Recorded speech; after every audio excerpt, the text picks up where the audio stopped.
Hello नमस्कार, मी श्वेता माझ्या Marathi blog चॅनलमध्ये परत एकदा तुमचं मनापासून स्वागत करते.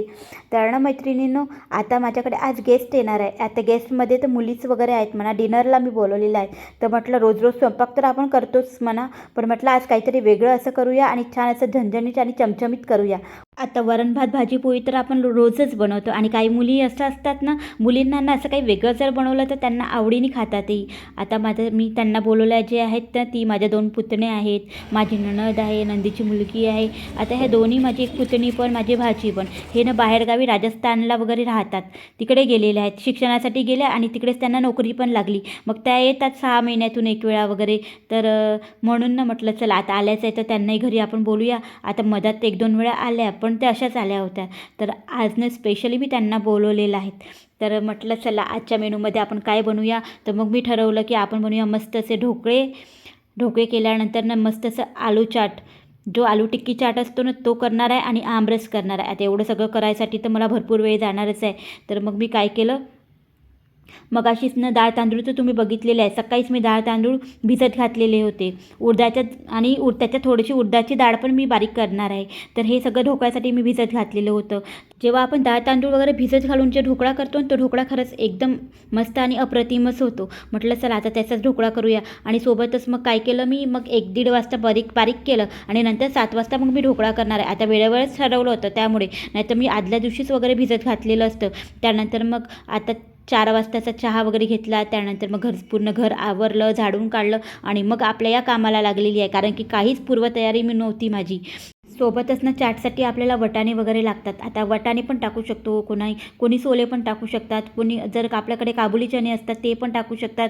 परत ना आपल्याकडे चनुली पण असते ते पण टाकू शकतात. तर मी काय केलं, घरचेच वटाणे होते आमच्या शेतातले ते घातलेले आणि थोडीशी चनुली घातलेली आहे जी बारीक बारीक असते ती. आणि चहा वगैरे घेतल्यानंतर मग तेव्हाच मी आलू बॉईल करायला ठेवून दिले होते. त्यामुळे ना म्हटलं चहा वगैरे घेतपर्यंत आणि झाडून होतपर्यंत आलू छान असे बॉईल होऊन गेले. आणि मग थंड झाल्यानंतर मग मॅशरच्या साहाय्याने पूर्ण बटाटे छान असे मॅश करून घेतले. तर टिक्कीसाठी मी काय काय करणार आहे, तर इथे मी तांदळाचं पीठ घेतलेलं आहे. आता हे तांदळाचं पीठ स्वच्छ आणि चाळूनच आहे, कारण की मी याला बाहेर काढतच नाही, फ्रीजमध्येच ठेवत असते. आता हे तांदळाचं पीठ घेतलं. त्यानंतर थोडंसं मग छान असा क्रिस्पीपणा यावं म्हणून थोडासा मी मैदा घातलेला आहे. त्यानंतर थोडंसं चवीनुसार मीठ, हळद आणि तिखट एकदम कमी प्रमाणात वापरणार आहे.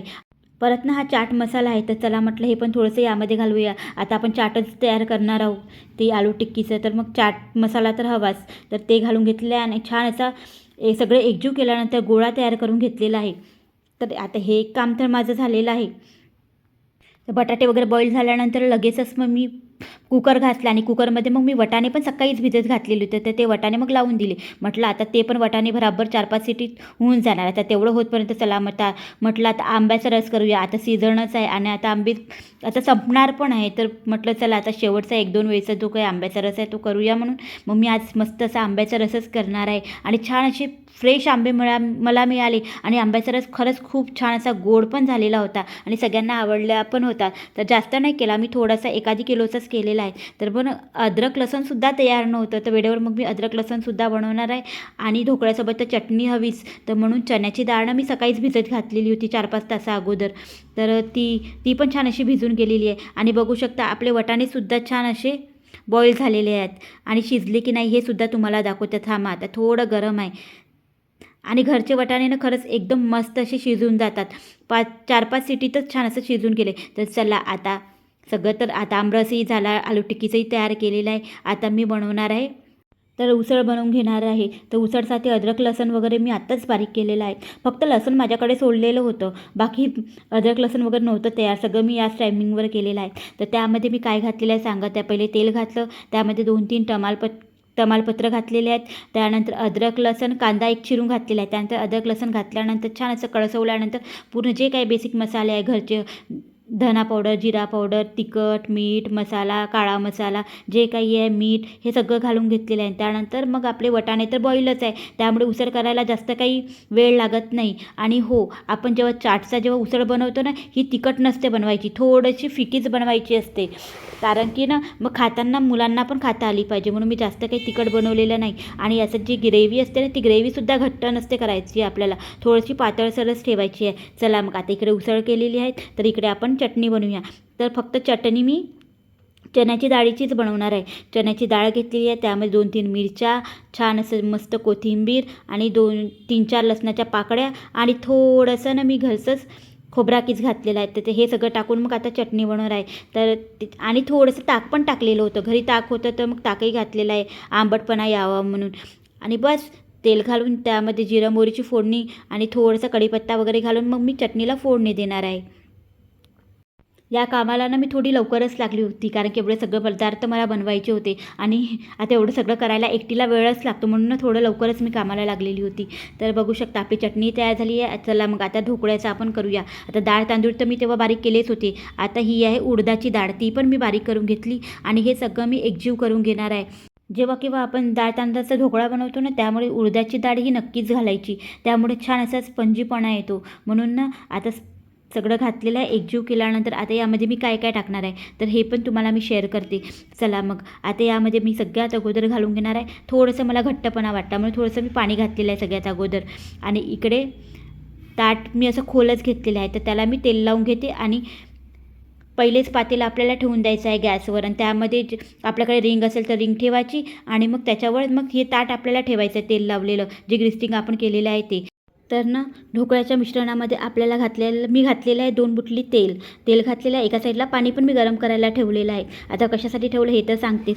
बस तेल घातलेलं आहे, थोडीशी छान अशी साखर घालायची आहे आंबट गोडपणा यावं या म्हणून, आणि चवीनुसार मीठ घातलेलं आहे. आणि मीठ, आणि जेव्हा मी ढोकळ्याचं बारीक केलं ना, तेव्हाच मी त्याच्यामध्ये 2 मिरच्यासुद्धा बारीक केलेल्या होत्या, त्यामुळे आता मिरच्या वगैरे आपल्याला घालायची गरज नाही, पेस्ट वगैरे. बस आता हळद घालायची आहे. आता माझ्याकडे कलर वगैरे आहेत म्हणा, पण नेहमी कलर वगैरे खाणं चांगलं नसते. आता केकची ऑर्डर घेते तर असतेच माझ्याकडे, पण नाही म्हटलं चला आता थोडीशी हळदच घालूया. आणि हे सगळं घातल्यानंतर ना सगळं एकजीव करून घ्यायचं आहे. बस पाणी आपलं गरम आहे, तर गरम पाणी मी का बरं केलेलं आहे सांगते. तर मी पूर्ण अख्खा जो इनो असतो ना, इनोचं पॅकेट, तर ते पॅकेट मी घालून घेणार आहे. ते पॅकेट घातल्यानंतर ना आता ही तयारी पहिले करून ठेवायची. बघू शकता हे मी घमीला ठेवलेलं आहे, त्याच्यावर ताट वगैरे, ही तयारी पहिलेच करायची आणि गॅससुद्धा मी चालू केलेला आहे. तर बस आता आपल्याला पूर्ण हा 1 इनोचं पॅकेट घालायचं आहे आणि त्यावर थोडंसं गरम पाणी सोडायचं आहे, त्यामुळे ते अजून छान असं फर्मेट होतं. आणि सगळं एकजीव केल्यानंतर ना मग आपल्याला त्या ताटामध्ये सोडायचं आहे. खरंच तुम्ही असा ढोकळा करून बघा, खायला खूप टेस्टी वाटतो. पण ना कसं आहे ना, आपण जेव्हा डाळ तांदूळ टाकतो ना, ते थोडं ना आदल्या दिवशीच टाकायचे. मी सकाळी टाकलं होतं, पण पूर्वतयारी नव्हती म्हणून, आणि मी विचारसुद्धा केला नव्हता की मी ढोकळा वगैरे करीन म्हणून मी आदल्या दिवशी नाही टाकलं, सकाळीच वेळेवरच टाकलं आणि रात्रीच मग ढोकळ्याचं तयारी केलं. पण ढोकळा खरंच छान टेस्टी झाला होता आणि छानही झालेला होता. पण नेहमी ना मी बनवते तर पहिले अगोदरच टाकते आणि छान असं फॉर्मॅट होऊ देते. तर तुम्हाला वाटलं तर तुम्ही दहीसुद्धा यामध्ये घालू शकता आंबटपणा यावा म्हणून, नाहीतर लिंबू सरसुद्धा घालू शकता, किंवा आपल्याकडे लिंबू पण असतो, लिंबू पण घालू शकता. तर बस ढोकळ्याचं मी इकडे लावलेलं आहे. तर हे बघू शकता, हे सुद्धा आज शेतात गेले होते. शेतातून येताना आता माझे गहू यायचेच होते, यावेळेसनं गहू यायला भरपूर लेट झालं. मग यांनी का केलं, इथूनच ॲटो वगैरे नेला आणि ॲटोवरून मग गहू आणलेले आहेत. तर नव्या इथे संध्याकाळची दिवाबत्ती करत आहे, तिला माहीत आहे मम्मी कामात आहे म्हणून. तर आता ढोकळाही आपला तयार झालेला आहे. आता मी तुम्हाला आता दाखविलंच कसा झाला काय झाला. तर ना ढोकळ्यावर टाकायसाठी ना कधी मी फ्राय पण करते, पण आता म्हटलं फ्राय वगैरे नाही करणार, म्हणून ना मी जिरं मोहरीचं तेल करणार आहे. त्यामध्ये ना थोडंसं कढीपत्ता घातलेला आहे, तुम्हाला वाटलं तर तुम्ही मिरची पण टाकू शकता. आता बस, आणि आता हे पण सगळं तयार झालं, ढोकळ्याचंही तयार झालं, ढोकळ्यावर टाकण्याचं तेलही तयार झालेलं आहे. तर आता आणि मग चाट बनवायचं असतं, तर चाटसाठी ना मी गुपचूप तळते.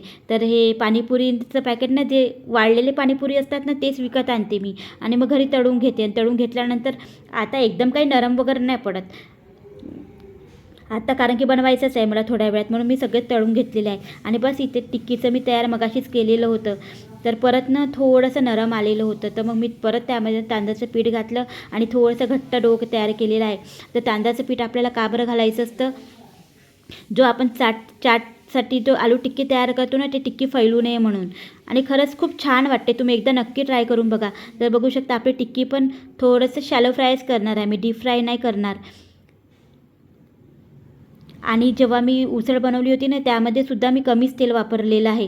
तर चला मग आता आपण ढोकळ्याचे काप करून घेऊया. आणि खरंच जेव्हा केव्हा आपण असे पदार्थ बनवतो ना, मुलंसुद्धा खूप खुश होऊन जातात आणि त्यांनाही थोडंसं चेंज पण होतं. आता रोज रोज तेच ते भाजी पोळी हे ते खाऊन मुलं पण बोर होतात ना, म्हणूनच असे पदार्थ कधी कधी बनवत राहते मी. आणि मधामधात मी हप्त्यातून एकदा कोणता वेगळा पदार्थ मी बनवते. चला मग आता ढोकळ्याचं काप करून घेते आणि मी जे जिरं मोहरीचं तेल केलेलं होतं, तर ते तेल पण मी यामध्ये टाकून घेणार आहे. तर तोपर्यंत मी तुम्हाला सांगते मैत्रिणींनो, नवीन असाल तर चॅनलला नक्की सबस्क्राईब करा, जर माझा पहिल्यांदा व्हिडिओ बघत असाल तर. चला मग, तर ढोकळ्याचे कापही झालेले आहेत. तर इकडे माझी टिक्की पण छान असं लालसर ब्राऊन कलर येतपर्यंत मी टिक्की फ्राय करून घेतलेली आहे. आणि म्हटलं आता का ताव्यावर वगैरे करायचं आहे, तर हीच कढई नॉनस्टिकची कढई मी ठेवलेली आहेत. आता भरपूर टिक्की करायच्या होत्या मला म्हणून. तर हे जिरं मोहरीचं जे तेल मी तयार केलेलं होतं ना, हे तेल सगळं मी ढोकळ्याला इकडे तिकडे सगळीकडे लावून घेणार आहे. आणि आता काप अगोदरच केलेलेच आहेत. तर चला मी तुम्हाला दाखवणार आहे की माझा ढोकळा कसा मी तयार केलेला आहे आणि कसा स्पंज आलेला आहे.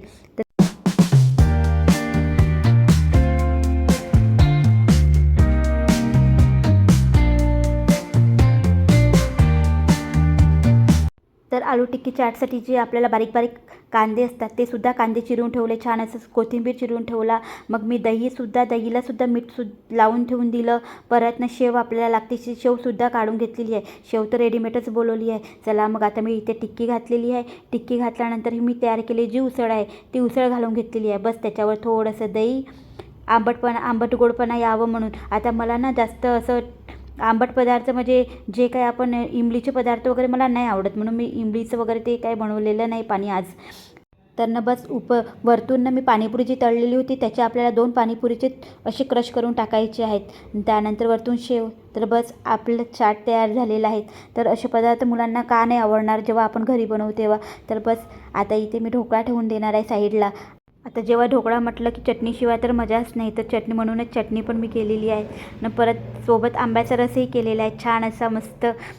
ते कोणते आंबे म्हणतात इकडे, वेगळंच नाव होतं त्याचं आंब्याचं. तर ते आंबे आणलेले होते, तर खरंच त्या आंब्याचा रस खूपच गोड झालेला होता. तर बस चला मग आता मुलींना देऊया. घे. थँक्यू. माझ्या पुतण्या कशा असते व्हिडिओमध्ये आहे का नाही. सोबतच माझी जाऊबाई, नंदेची मुलगी, आता सगळेच आलेले होते. तर मग मी सगळ्यांनाच बोलवलेलं होतं म्हणून. चला मग बाय.